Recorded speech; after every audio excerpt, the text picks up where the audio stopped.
19 பிப்ரவரி 2026 திருநீற்று பின் வருகின்ற வியாழன் நற்செய்தி வாசகம். லூக்கா எழுதிய தூய நற்செய்தியிலிருந்து வாசகம். ஆண்டவரை மாட்சி உமக்கு. அதிகாரம் 9, இறை வசனங்கள் 22 25 முடிய. அக்காலத்தில் இயேசு தம் சீடரை நோக்கி, மானிட மகன் பலவாறு துன்பப்படவும், மூப்பர்கள், தலைமை குருக்கள், மறைநூல் அறிஞர் ஆகியோரால் உதறி தள்ளப்பட்டு கொலை செய்யப்படவும், 3ஆம் நாளில் உயிருடன் எழுப்பப்படவும் வேண்டும் என்று சொன்னார். பின்பு அவர் அனைவரையும் நோக்கி கூறியது, என்னை பின்பற்ற விரும்பும் எவரும் தன்னலம் துறந்து தம் சிலுவையை நாள்தோறும் தூக்கிக் கொண்டு என்னை பின்பற்றட்டும். என் தம் உயிரை காத்துக்கொள்ள விரும்பும் எவரும் அதை இழந்து விடுவார். என் பொருட்டு தம் உயிரை இழக்கும் எவரும் அதை காத்து கொள்வார். ஒருவர் உலகம் முழுவதையும் தமதாக்கிக் கொண்டாலும் வாழ்வையே இழப்பாரெனில் அவருக்கு கிடைக்கும் பயன் என்ன? ஆண்டவரின் அருள்வாக்கு. கிறிஸ்துவே உமக்கு புகழ். இயேசுவில் பிரியமான சகோதர சகோதரிகளை, திருநீற்று புதனுக்கு பின்வருகின்ற வியாழக்கிழமைகளில் இன்று இறைவன் நம் ஒவ்வொருவரையும் நிறைவாக ஆசிர்வதிக்கும்படியாகவும், இன்றைய புனித கான்ட்ராக்ட் இவர் வழியாக இறைவன் நம் அனைவரையும் ஆசிர்வதிக்க ஜெபிப்போம். இவர் 3ஆம் நிலை பிரான்சிஸ்கன் துறவி சபையில் இணைந்து எப்ரோஸின் எளிய கிளாரவின் சபையின் என்னும் பெண்களுக்கான துறவியர் இல்லத்தில் இணைந்து துறவியாகிறார். தூய்மைக்கான கெர்டோவின் கீர்த்தி வேகமாக பரவி அவரை காண வரும் மக்கள் கூட்டம் அதிகமாக இருந்தது. அவர் தனிமை அழிக்கப்பட்டது.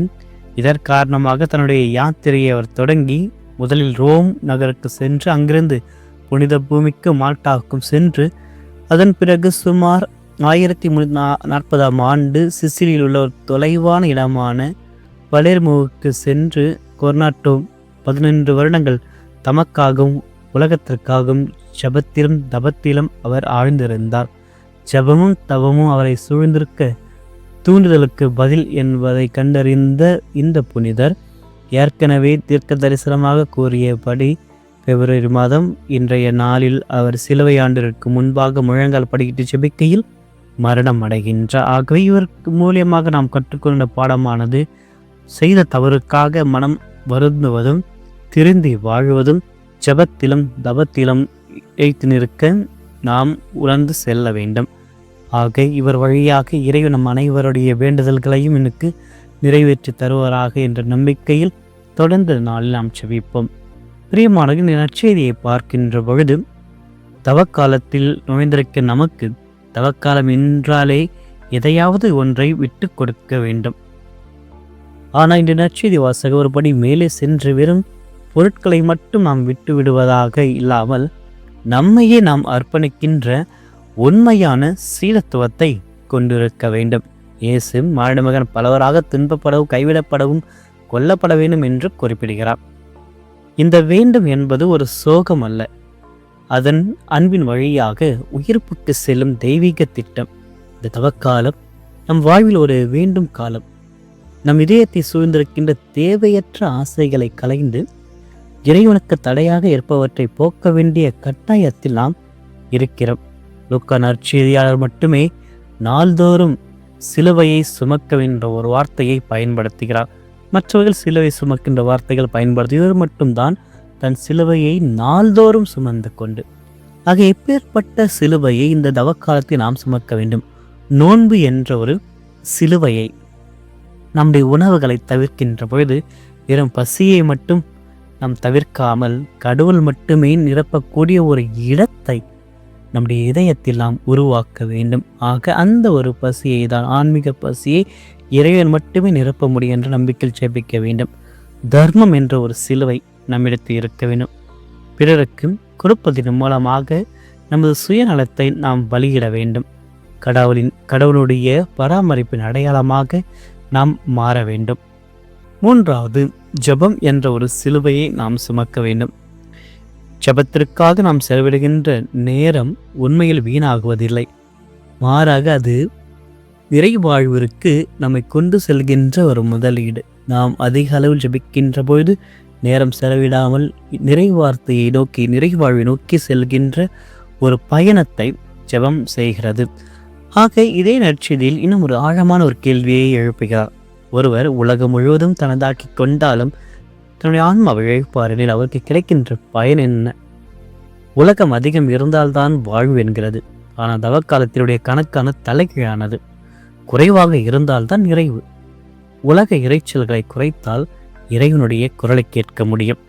இந்த 40 நாட்கள் உலக இன்பங்களை பெற்று கடவுளான உறவை நாம் இழக்கின்ற பொழுது தவக்காலத்தில் நாம் தோற்றுவிடுகிறோம். ஆனால் நம்முடைய கர்வத்தையும் கோபத்தையும் சுயநலத்தையும் நாம் இழந்தால் அது ஒரு உயிர்ப்பினுடைய பெருவிழாவாக நாம் ஒரு புதிய மனிதராக மாற முடியும்.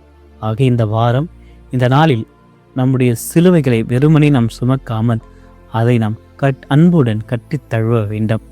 நம்முடைய உடல்நலக் குறைவோ குடும்ப பிரச்சனைகளோ எதுவாக இருந்தாலும் இயேசுடைய பாதத்தில் வைப்போம். எல்லாவற்றையும் நம்முடைய கட்டுப்பாட்டில் வைத்து உயிரை காக்க நாம் முயலக்கூடாது.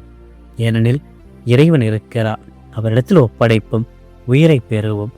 திருத்தந்தை பிரான்சிஸ் தவக்காலம் என்பது மீண்டும் இதயத்துக்கு திரும்பும் காலம் என்று குறிப்பிடுகிறார். ஆக நாம் மீண்டும் இறைவனிடத்தில் திரும்ப வேண்டும். நம்முடைய அன்பு பொழிகின்ற ஆண்டோட இதயத்திற்கு நாம் திரும்ப வேண்டும்.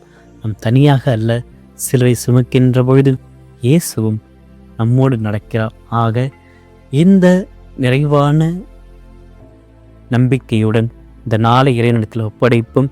இறைவனுக்காக நாம் அனைத்தையும் இழந்து இறைவன் ஒருவரே நமக்கு இருக்கிறார் நம்பிக்கையில் இந்த நாளினுடைய எல்லா நலன்களையும் வளங்களையும் வெற்றிகளையும் மகிழ்ச்சிகளையும் இறைவனிடத்தில் காணிக்கையாக்குவோம். ஆமென். மன்றாடுவோமாக. என்றும் வாழும் எல்லாம் வல்ல இறைவா, இந்த புதிய நாளுக்காக தவக்காலத்தில் நாங்கள் மேற்கொள்கின்ற மற்றொரு நாளுக்காக உமக்கு நன்றி கூறுகிறோம்.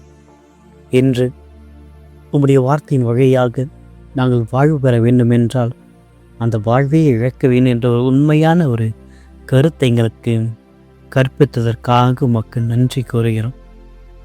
ஆண்டவரே, இன்று எங்களுடைய விருப்பங்கள் அனைத்தையும் விட உம்முடைய திருவுளத்திற்கே நாங்கள் முதலிடம் கொடுக்க எங்களுக்கு அருளை தாரும்.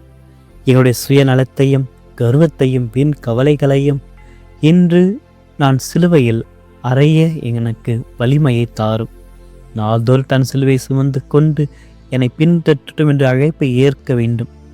இந்த அழைப்பை ஏற்க எனக்கு தைரியத்தை தாரும். இன்று எனக்கு வருகின்ற ஒவ்வொரு சவால்களையும் என்னுடைய சிலுவையாக ஏற்றுக்கொண்டு கடின உழைப்பையும் பிறருக்கு செய்கின்ற சேவைகளையும் என்னுடைய சிலுவையாக ஏற்றுக்கொண்டு மகிழ்வுடன் அதை நான் சுமக்க எனக்கு வலிமையை தாரும். ஆண்டவரை, உலகம் முழுவதும் ஆதாயமாக்கி கொண்டாலும் தன் ஆன்மாவை இழந்தால் என்ன பயன் என்ற ஒரு கேள்வி இன்று என்னுடைய இதயத்தை பாதிக்கிறது.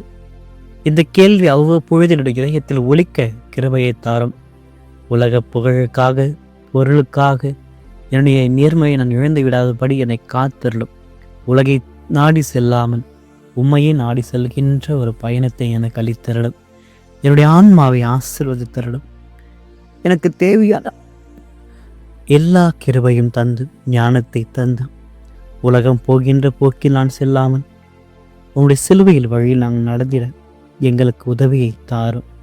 ஆண்டவர், இந்த தவக்காலத்தில் நாங்கள் செய்ய போகின்ற ஒவ்வொரு நோன்பும் செபமும் எங்களை உம்மிடத்தில் இன்னும் நெருக்கமாக கொண்டு வர கிருபை புரிந்தருளும். என்று நான் சந்திக்கின்ற ஒவ்வொருவரிலும், செய்ய போகின்ற ஒவ்வொரு வேலையிலும், செல்ல இருக்கின்ற ஒவ்வொரு பயணத்திலும் உம்மை நான் காண வேண்டும். ஆண்டவர், இன்று உமக்கும் மற்றவருக்கும் அன்போடும் தாட்சியுடன் நாங்கள் பணிவிடை செய்ய, உம்மை போற்றி புகழ்ந்திட, பிறருக்கு சேவை செய்திட எல்லா வளங்களையும் எங்களுக்கு அளித்தருளும். இந்த மன்றாட்டுக்களை எல்லாம் எங்கள் ஆண்டவர் ஆகிய கிறிஸ்து வழியாக மன்றாடுகிறோம். ஆமென். எல்லாம் வல்ல இறைவன், தந்தை, மகன், தூய ஆவியார் உங்கள் ஒவ்வொருவரையும் நிறைவாக ஆசீர்வதிப்பாராக. ஆமென்.